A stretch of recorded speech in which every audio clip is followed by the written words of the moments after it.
Olá, boa noite.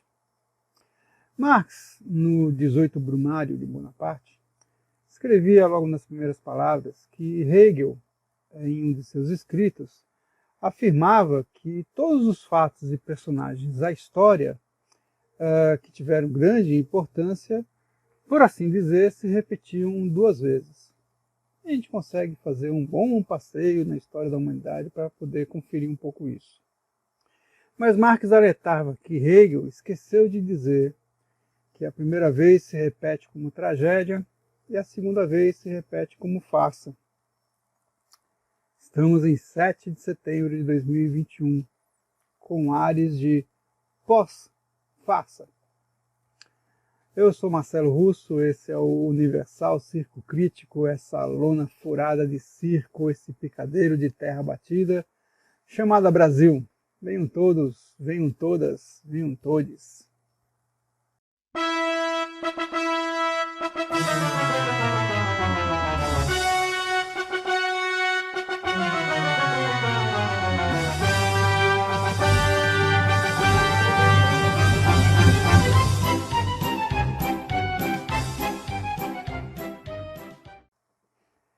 Tudo indica que o 7 de setembro, no que diz respeito ao atendimento do chamado do Bolsonaro, vai ser grandioso, numericamente grandioso. Capitais, cidades grandes e até cidades médias e pequenas serão realmente tomadas as ruas com carros, com faixas, um monte de fotos do Bolsonaro e por aí vai, dando um tom de que basta, Bolsonaro agora tem tudo na mão. Não necessariamente a gente precisa ir se acostumando para logo ir avisando aos seus defensores.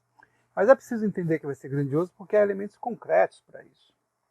De um lado, nós temos aí um setor empresarial que o elegeu como seu grande mito, sua grande referência, bancando altos e volumosos recursos com pagamento de passagens, com pagamento de hospedagem em hotel, com pagamento de diárias, com equipamentos, etc. e tal, para poder garantir uma massificação do ato no dia 7 de setembro. Também nós teremos aí um processo que já é conhecido e que está sendo muito intensificado de propaganda na internet, mesmo com absurdos como esse aqui, para chamar que é necessário ir às ruas contra o comunismo. Mas não somente essas duas frentes, que são as mais visíveis, estão por trás desse processo.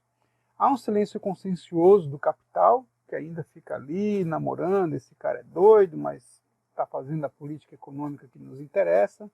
Uma certa inquestionável cumplicidade dos grandes meios de comunicação, citando aqui, por exemplo, as grandes TVs, como Bandeirantes, Record, SBT e aquela coisa chamada Rede TV, mas sem passar a mão na cabeça da Globo comunista, que está extremamente alinhada com a pauta econômica do senhor Jair Messias Bolsonaro, e, obviamente, dentro do Congresso, o conjunto de partidos políticos, alguns grandes, outros pequenininhos, que mantém a velha lógica da história do MDB, antigo PMDB, com um partido fisiologista. A gente cola com quem está lá em cima, que é bom para manter os nossos salários e as nossas benfeitorias.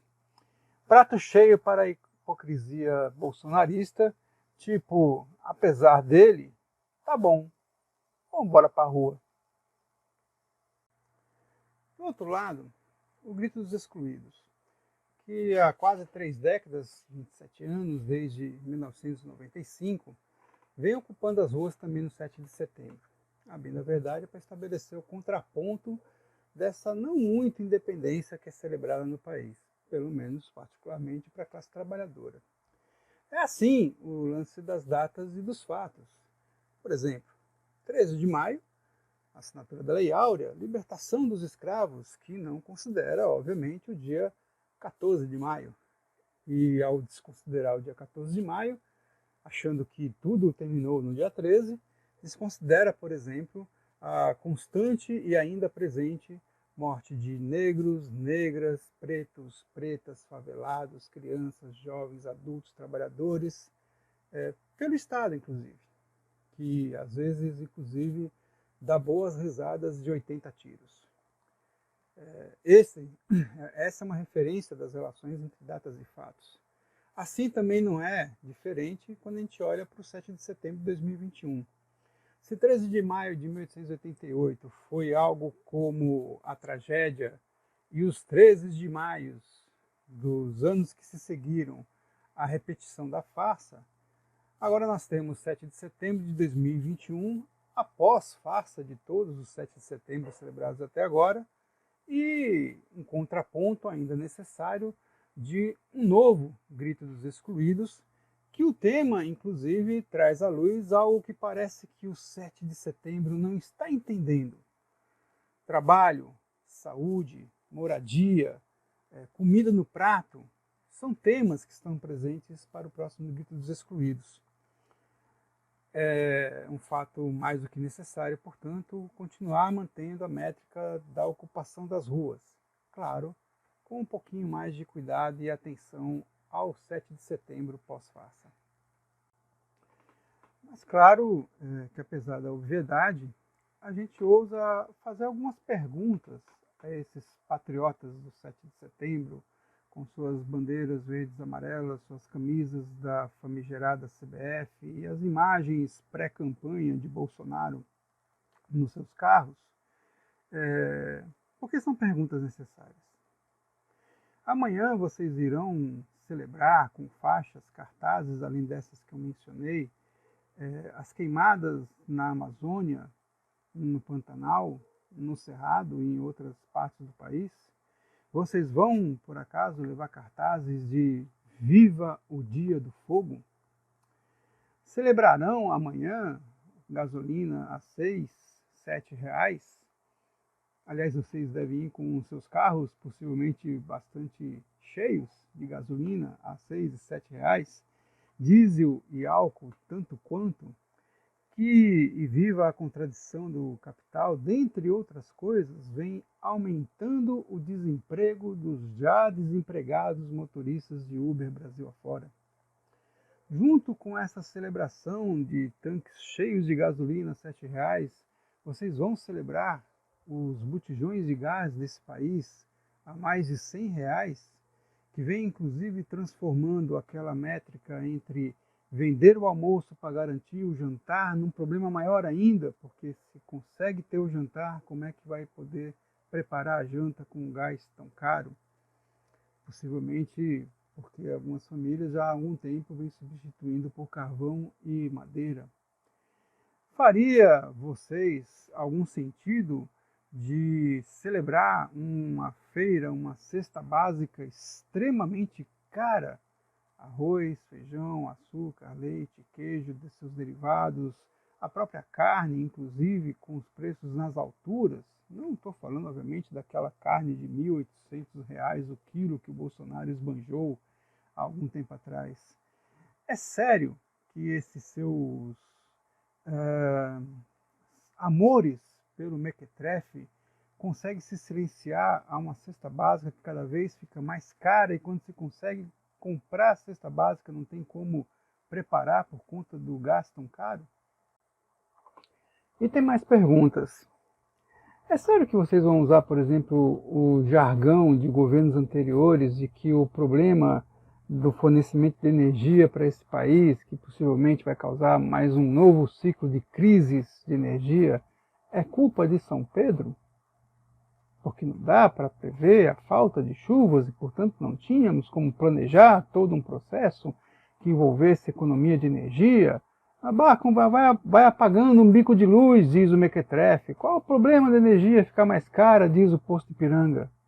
Vocês vão levar uma faixa ou algumas faixas do tipo Fora São Pedro, que fica impedindo que as chuvas abasteçam o nosso país só para prejudicar o nosso presidente? Vocês irão com faixas do tipo pelo fim da corrupção? É sério? A família miliciana, as rachadinhas do nosso presidente são honestas? A rachadinha dos outros são corrupção? É sério que vocês vão levar faixas ou vão celebrar a corrupção de seu presidente? Vão fingir que não tem o corrupto de estimação? O Bolsonaro vai vai testemunhar no ato faixas do tipo "Viva o fim da velha política", o fim do toma lá da cá, em que pese as relações com o Centrão, com aquilo que ele disse, vamos acabar com essa relação, e depois disse, mas nós somos o Centrão. É sério que vocês vão celebrar esse tipo de nova velha política? Vocês vão, inclusive, atacar de novo as instituições burguesas desse país, como o Congresso, STF, Justiça, etc. e tal, que, a bem da verdade, serviu-lhes muito bem há poucos anos atrás? É sério? Uma última pergunta: vocês vão ter coragem de celebrar a milícia da família Bolsonaro miliciana? Aquele que, inclusive, em seus tempos de Jair Mequetrefe Bolsonaro, deputado federal, disse aos milicianos da Bahia: venham para o Rio, vocês serão bem-vindos. Vocês celebram o 7 de setembro personalista. Querem fazer um dado histórico, o 7 de setembro, uma independência aparente, a celebração de uma figura que, mesmo para a burguesia, mesmo para o neoliberalismo, não serve para nada, mas que vocês querem transformar em herói. Perguntinha básica: vai ter outra fakeada amanhã ou não? Que aí seria forçação de barra, não é não?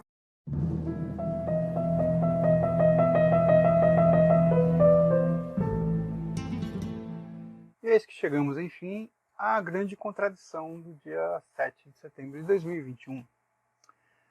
De um lado, o personalismo de uma figura que não comanda. Dá lá os seus gritos, tem lá o seu séquito, vai para cima e para baixo, fica na frente de uma motociata, vai ao Congresso com o Paulo Guedes e afins, mas não comanda.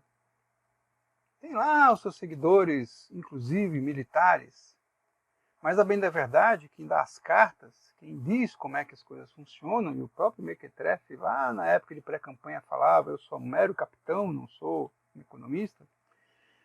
Quem comanda, a bem da verdade, são os seus quadros mais próximos. Inclusive, o vice-presidente da República, em que pese de vez em quando se incomodar com a bola fora de alguns nomes do governo federal. Mas tem aí a imagem, por exemplo, que se reproduz com um ministro da Educação que odeia educação pública, qualquer expressão de educação inclusiva nesse país. Tem um ministro da Economia que odeia a classe trabalhadora, que acha que pobre, ao invés de gastar dinheiro com comida, tinha que investir na Bolsa de Valores. Sabe-se lá que comida que o pobre hoje consegue comprar. Tem também um ministro do Meio Ambiente que possivelmente mantém a política de seu antecessor, só não sabemos ainda se mantém a política do transporte ilegal de madeira ilegal no país, vulgo contrabando. Afora, por exemplo, as expressões do seu capitão no mato na Fundação Palmares. Traz em si também um conjunto de militares, a grande maioria da reserva, que ocupam importantes estatais e recebem vultuosos salários acumulados que chegam a passar dos R$200 mil por mês. E, de um outro lado, a necessidade de derrubar não apenas o Mequetrefe, mas todo o seu governo. Porque, por mais que não tenhamos, insisto, no horizonte qualquer expressão de impeachment do presidente, mesmo que houvesse, toda a condução política, diferente do que foi no impeachment de Dilma Rousseff em 2016, que a sua saída implicou toda a mudança da política no governo Temer, isso não vai se repetir decididamente com o impeachment do Bolsonaro. E aí a gente volta de novo, já nessas palavras finais, ao nosso bom e velho Marx ali no 18 Brumário. Ainda lá nas primeiras linhas ele nos afirmava o seguinte, que os homens fazem sua própria história, mas não a fazem como querem. Não a fazem sob circunstâncias de sua escolha, e sim sob aquelas com que se defrontam diretamente. As grandes mortas, as gerações mortas que oprimem como um pesadelo o cérebro dos vivos.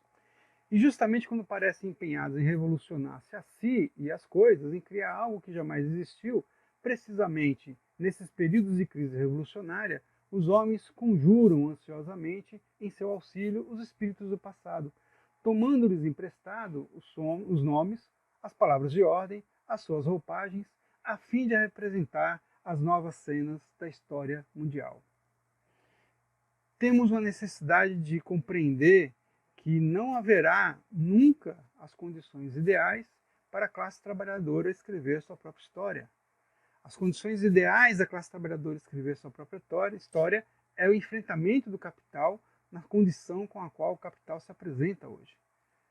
Enfrentar o 7 de setembro amanhã é, dentre outras coisas, manter o grito dos excluídos, com os cuidados necessários.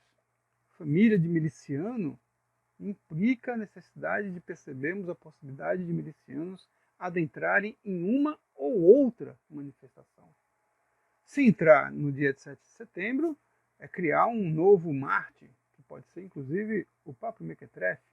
Mas se entrar no grito dos excluídos, é criar aquela algazarra que acontece sempre provocada por indivíduos isolados para dizer que os atos não foram democráticos, que destrói tudo que aparece pela frente. É necessário tomarmos cuidados, mas é necessário lembrarmos que a história precisa ser construída pela classe trabalhadora.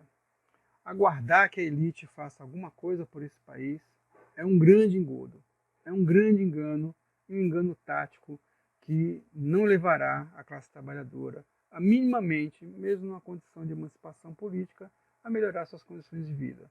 E, se no horizonte as condições de vida melhoradas numa perspectiva de emancipação política estiver sendo repensada, mesmo que apenas para 2022, é bom lembrar que essa receita já foi utilizada por governos anteriores. A elite não tem paciência para com os trabalhadores vivendo bem. É isso. Eu sou Marcelo Russo Ferreira, esse é o Universal Circo Crítico. É sempre importante lembrar, dê uma curtida, compartilhe, comente inclusive o nosso vídeo, se você não se inscreveu ainda, se inscrevam.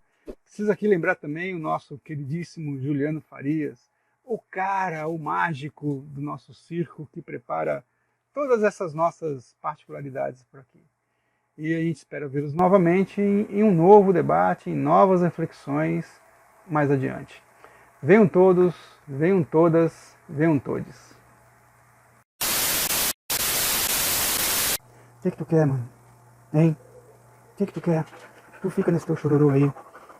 Tu quer dizer o quê? Que o primeiro osso que tu ganhou foi tragédia, mas o segundo foi farsa? Tu come todos os ossos.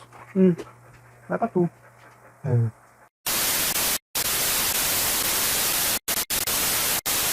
7 de setembro. Povo na rua? Sim. Contra o corte de quase 30 bilhões no orçamento de 2021. Contra os cortes na educação que afetaram o funcionamento das universidades, institutos federais e Cefetes. Contra a PEC 32, que quer acabar com o serviço público no Brasil.